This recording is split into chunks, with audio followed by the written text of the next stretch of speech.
Dear leader, may the good Lord keep you strong and growing and multiplying in this week of multiplication. For some of you, it's a tough week. You'd rather have a week of holiness, a week of preparation, a week of even mentoring. But multiplication is not easy for all of us. I bring a word that I believe will encourage you to begin right away growing and multiplying. Leader, you can plant a new group this week. 4 determinations you need to make to plant a group very quickly. Now, when I'm talking about planting a new group, it's basically sending someone from your group to plant a new group, correct? Because you already planted. We only need to plant in this network one group, basically, and then send people to plant groups. So here are the 4 determinations. Number 1, you have to really desire to plant. The first prerequisite is desire. You have to have such a passion, such a desire. Some of you may say, frankly, Pastor, I just don't have that. I don't care if I plant a new group or not. Maybe if they ask me, if they insist, I plant. I understand. I get that. Philippians 2:13 says, for God is working in you, giving you the desire and the power to do what pleases Him. So basically, our desires, I do have a passion for planting, multiplying, but especially for souls. But that passion comes from the Lord. And the same Lord is giving it to you, even right now. So if you don't have it, you ask, Lord, I need that passion. Of all the desires I have, I want to have a desire for the harvest.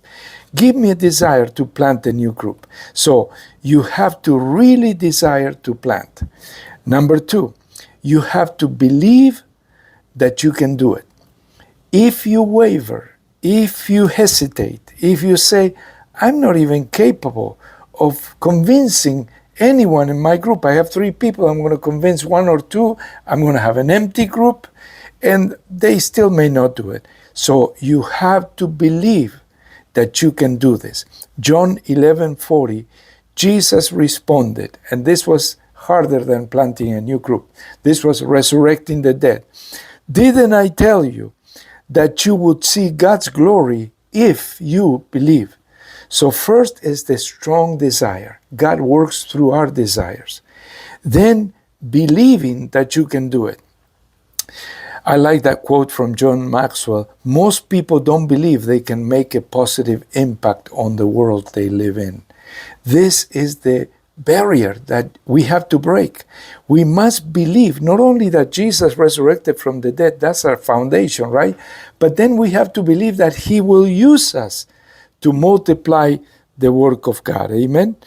And then number 3, you have to communicate the vision to the group. Communication is key.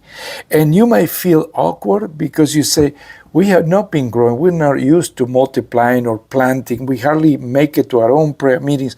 That will change if you have a desire and if you have faith. And if you communicate the vision of growth to your group. Exodus 14:15.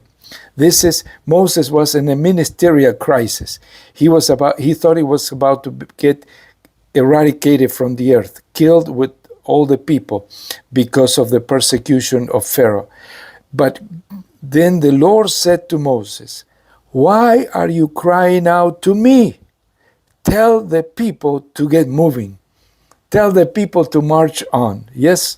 So I like this businessman, Jack Welch. He was I don't agree with all his teachings. He was a very secular person, but very wise in business. He was the CEO of General Motors. And he said, before you are a leader, success is all about growing yourself. When you become a leader, success is all about growing others. My friend, yes, continue to grow personally, but develop a passion to develop leaders around you that will go and plant new groups. Amen? So you have to communicate the vision to the group. And finally, you have to walk to the place of conquest. You have to walk. You have to initiate the walk, the march. So, number 1, really desire to plan. Number 2, believe that you can do. Number 3, communicate the vision to the group. And number 4, walk to the place of your conquest. Walk towards success. Walk towards victory. James 2:26. Just as the body is dead without breath, so also faith is dead without good works. So it requires, if you want to do this week, well, first of all, you might have to pray your heart out and say, Lord, give me the desire, give me the faith, give me the grace to communicate, but then take the first step. Just like the body is dead without breath, so faith is dead without good works. Take the step. I like John Maxwell's quotation. It says, the pessimist complains about the wind.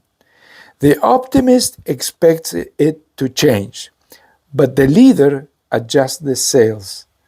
I like that. The leader adjusts the sails. Maybe you need to adjust your schedule, your desires, your focus, your attention in a way that you can become very productive for God. And I know some of you, it's not for the lack of trying. I'm talking to some faithful leaders, and I know I was talking to someone today and saying, I know the English network will multiply because we are expecting God to move, and we are faithful. We are waiting on Him. Amen. So in conclusion, most of you had years of training in this network with my daily videos, leaders videos, in your church, with your supervision. Your time has come to send people to plant new groups. And I finish, believe it or not, with a quotation of an ex-president of the United States, Ronald Reagan. And he said, the greatest leader is not necessarily the one who does the greatest things. He is the one who gets the people to do the greatest things. So I encourage you, get your people to do tremendous things for God. Tell them they are going to be better than you 100 times, and you will be proud of them. So let the Lord bless you. Let the Lord send you. You need the desire, you need the belief, you need to communicate, and you need to walk the walk. God bless you. Keep strong and go and plant a new group.